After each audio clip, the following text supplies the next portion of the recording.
Hello, friends. So the second two images in the Don Jones guided imagery, so the first two, as we said, focused on external problems. The second two focused on internal issues or concerns or dynamics at play. Um, so the cave with the animals or the monsters. What I'm reading says monsters. Um, I I prefer not to use that. On the one hand, it is useful because it is about how do you deal with the monsters within. Because we all have skeletons in our closet and issues that are weighing us down and make it difficult to navigate. Some people it's addictions, some people it is particular mental health disorder, concern. For some people it's a trauma. Some people it's a particular stressor in their life.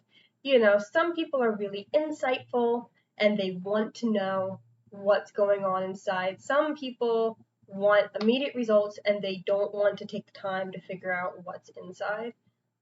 So some people choose to dialogue with themselves, which again, I don't. You could look into if they go to therapy, like talk therapy, or if it's just that they're interested in figuring stuff out. If I had said animals in front of the cave, then you probably would have eliminated that option because most people don't talk to animals. Dialogue, they don't talk back. Where if I said monsters, then we are talking about the more unrealistic things, so then it would be possible. I heard one time that someone put party hats on the monsters and they just partied it up. Lots of people give cake or other kind of food to the monsters. That's interesting to see if that's one of your self-coping skills when you're really stressed, if you try to stress eat, because the problem is still there after you ate. The monsters are still in the cave. You haven't made progress, but you did eat. So especially if we have some sort of eating disorder, then maybe we'll see a person feeding the monsters. So whether you want to say animals, monsters, creatures, might be an in-between, is up to you. If you have a client who is paranoid, I personally suggest not saying monsters because of that negative connotation. You may want to again stress that you are safe at all times in this guided imagery world. If you would like to use the word monsters, it's up to you. Again, I'm not using this in a formal assessment, so I have the ability to alter some of these things this way. So some of the questions that we have to look at. Another fun fact, is the goat there? Just out of curiosity. Apparently, some people, or oftentimes when people encounter the goat in the second image and they bring it with them in image 3, tend to have a codependency issue. I have seen people bring the goat with them who do not have a codependency issue. They're just a social person. Like they're looking out for other people, but also you met them, so they're part of the story now. Some people may think you're supposed to bring the goat. Very interesting. A lot of people don't bring the goat. There's just no connection between the second and the third image. One person became the goat. Still processing that one. What's up with that one? But some of the questions are, how is one attending to or addressing the monsters within? What is their dance of choice? So they list confronting in a healthy way, talking to, negotiating, befriending. No one said the monsters were bad. Having a relationship, getting to know them, put light on them in order to know what one is dealing with, to know what to do, to move forward, to be safe and comfortable. Taking some assertive action. I don't know if you're just taking a seat in there or pushing them out of the way. Killing the monsters may be taking some assertive action. The monsters may be out of the way, but did the person deal with them? This just might come and haunt once again. Killing the monsters may be the desire one has to take care of them.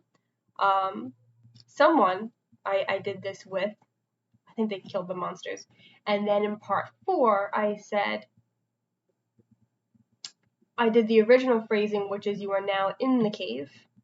and you get the feeling that you're not alone. And I said, what's there? And she said, the wife. And I said, what wife? And she said, the monster that I just killed, his wife, came back for vengeance. Interesting. So, does killing the monster actually deal with it?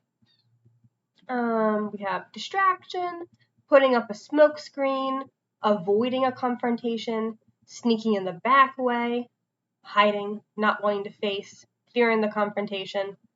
A number of people I do don't go into the cave. I don't know. I didn't know if I was supposed to force them to go into the cave. I don't anymore. But a lot of times I said, yeah, you want to get into the cave. They said, I'm not going in the cave, but the monster's there. No. And I said, you have to. And they're like, no.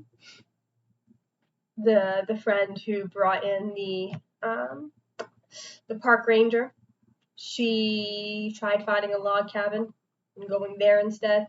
And I said, well, personally, there could be an axe murderer. I think you're better off in the cave.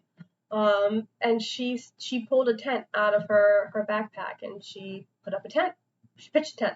And that became our thing when the person we had an issue came home, or wherever we were, then she would pitch a tent. She'd go somewhere else.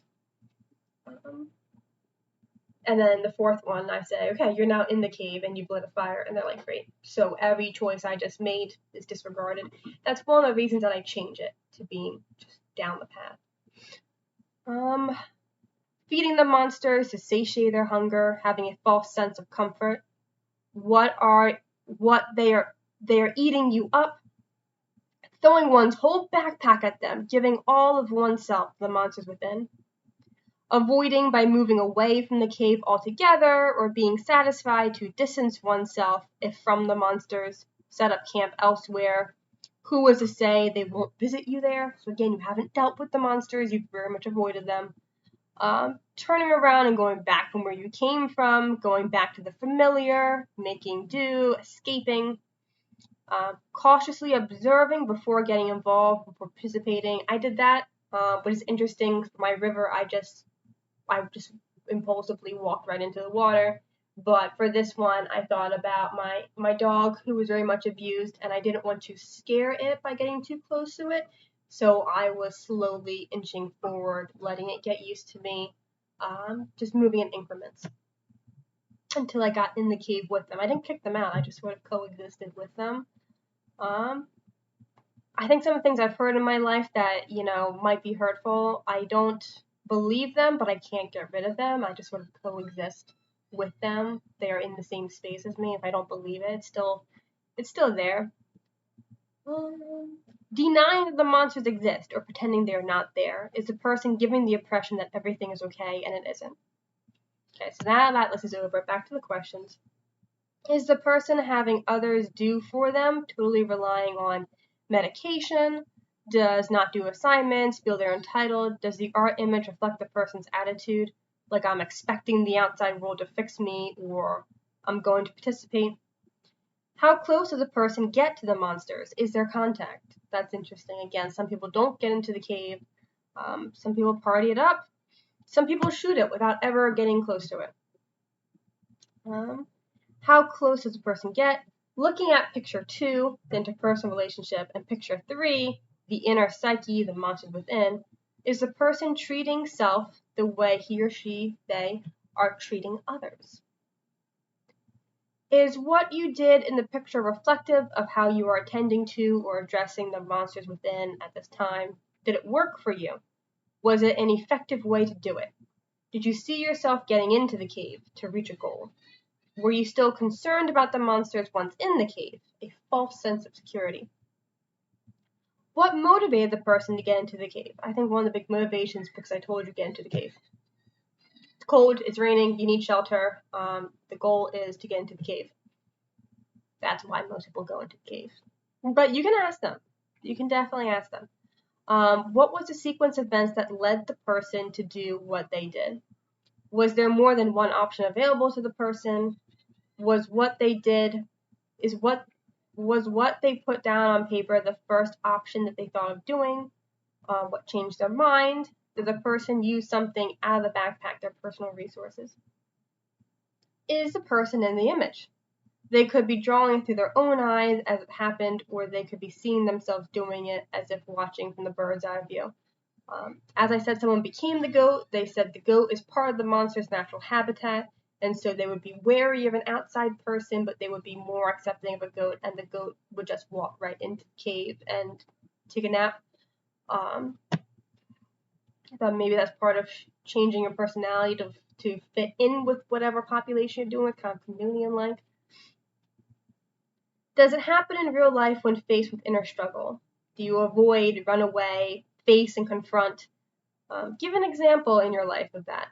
They may intuitively relate to the metaphor and feel, yes, this is me, and are invited to recall a concrete association with their self situations. Is what you did metaphorically in the picture reflective of a general pattern in how you attend to or address inner conflict? Do you want to change what you did in the picture? How do you want to do it differently? What is the image saying? What is in the picture? What is the image not saying? What is not in the picture? How does the person view their inner world? Do they feel capable of handling what comes across, what comes along that affects their inner world? Can this person manage in their internal world? Can they move forward? Is the person open? Do they show resistance? All right, that's all for this part. See you in the next one. Bye, friends.